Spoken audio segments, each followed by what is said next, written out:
everybody? So I'm trying to get a conversation started down in the comments about Clara putting her foot in her mouth and about Ryan and this fake I love you. Now, I don't know. Let me know what you think below. Do you think that I love you was genuine, or do you think that he only said it because Kevin pressured him live and on national TV? Let's talk about it.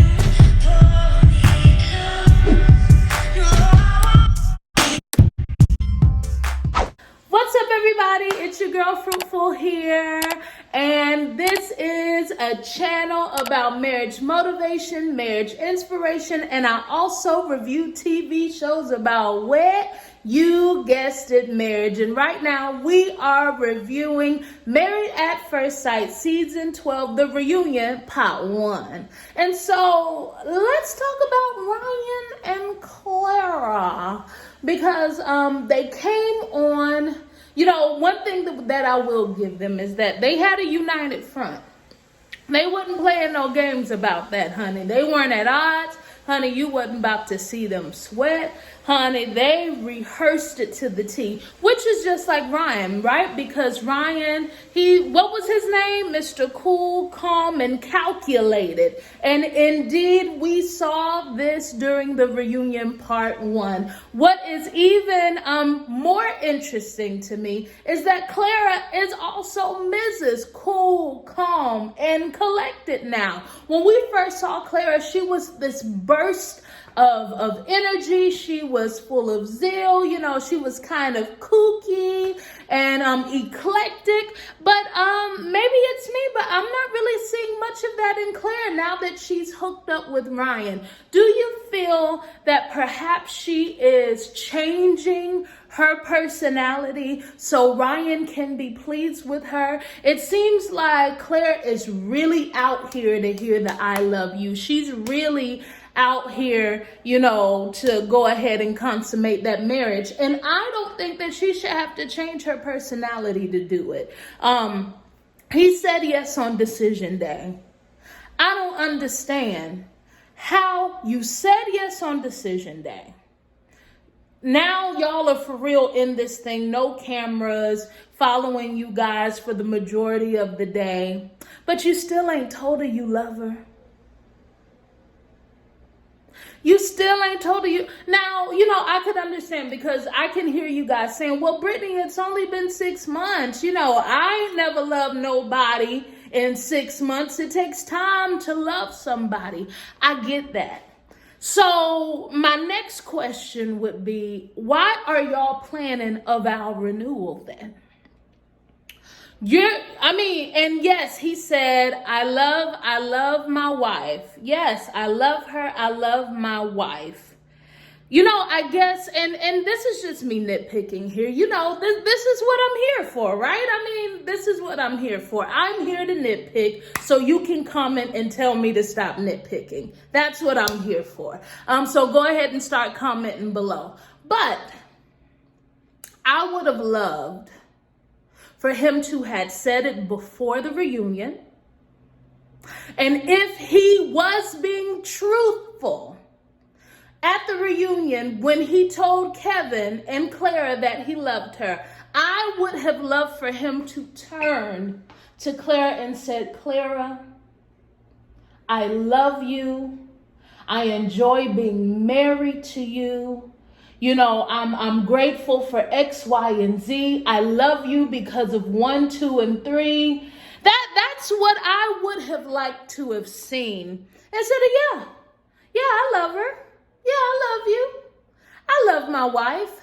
I just feel like Kevin, first of all, Kevin, who was the host of the reunion, he's always going to make sure he's keeping his paycheck. Kevin is always going to secure the bag first before he cares about any of these Married at First Sight people that he's interviewing. So he's going to ask the tough questions. He's going to say things to make you uncomfortable. That's what he's there for. Kevin is securing his bag and doing the job. I just wish that Ryan and Clara, if what Ryan is saying is true, I would have loved for them both to have come on, and when he asked the question, said yes. Yes, we have exchanged I love yous. It was a private, it was an intimate, and it was a special moment. But instead, he allowed someone to guilt trip him into saying it on national TV. But I guess what's the alternative of that, right? Tell her no? Well, I'm not there yet. You know, I would have even taken a book from previous seasons where the experts kind of fed them the right line to say. I'm trying to think who that guy was. I think it was season 10. The lady was a nurse, and she was also a twin. And then the guy, he traveled a lot for his job. She fell in love quickly.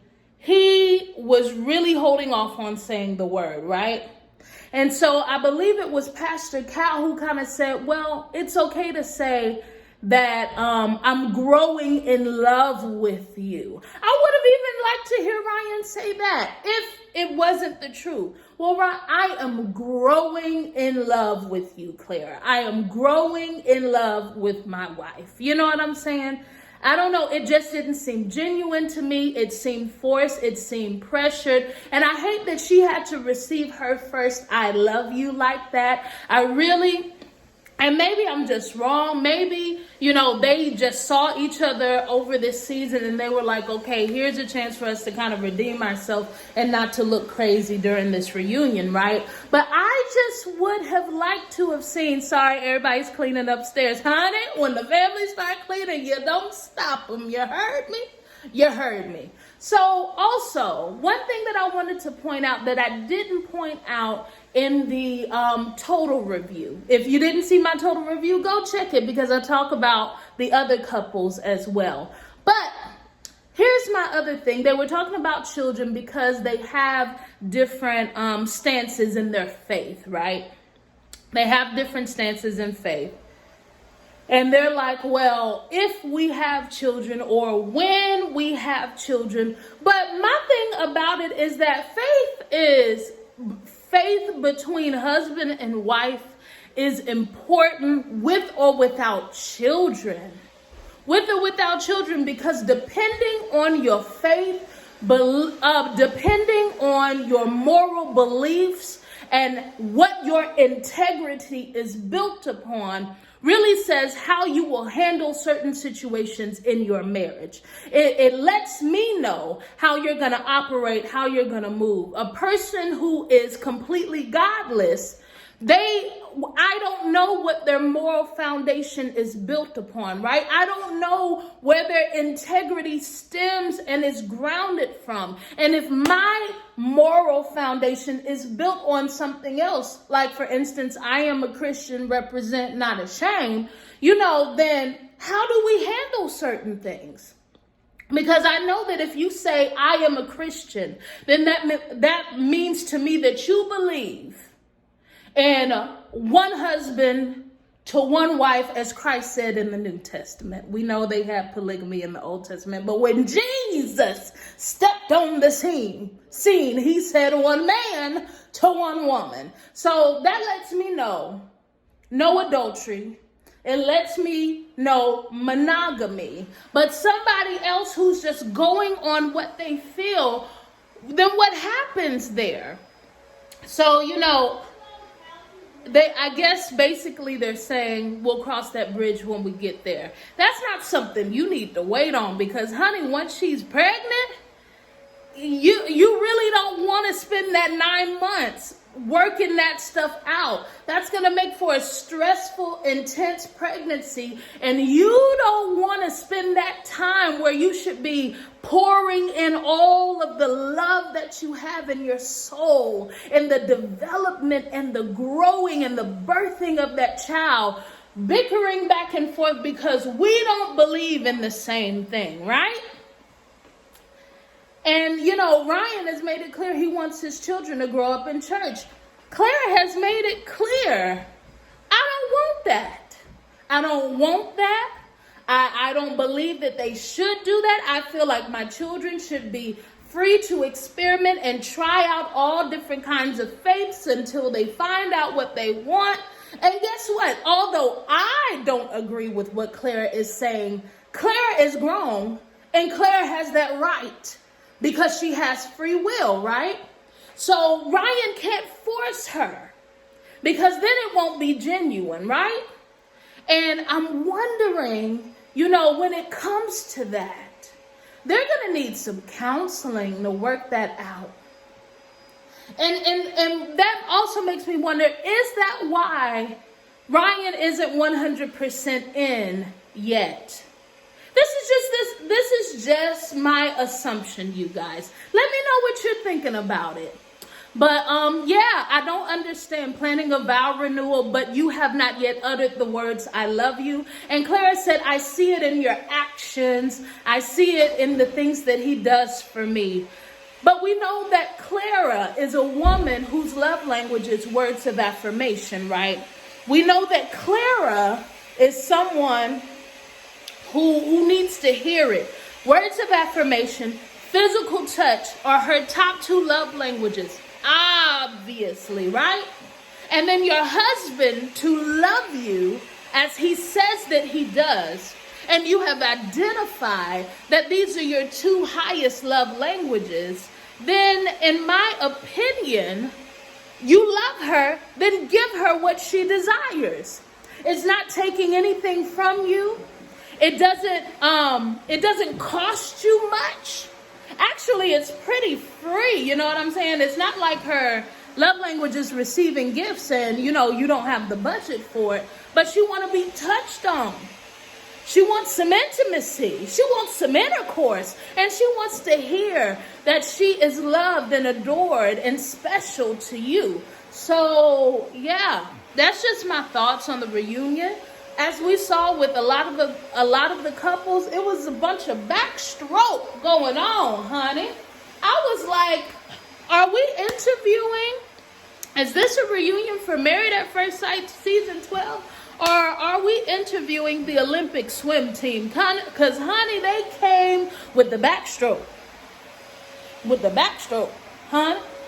With the backstroke, right? All right, guys. So, tell me what you think down below if you made it to the end of this video. First of all, thank you. I asked you guys to help your girl get to 3,200, and you guys did that in 24 hours. I am so appreciative, and I am so grateful to you. Thank you so much. I can't do this without my Fruitful riders. You hear me? I can't do this without you. You made it to the end of the video and you're not subscribed, please do. I beg of you, and I'm so appreciative. Also, if you made it to the end of this video, I want you to comment down below, not only your opinion, but I want you to comment down below, Ryan, give her what she needs.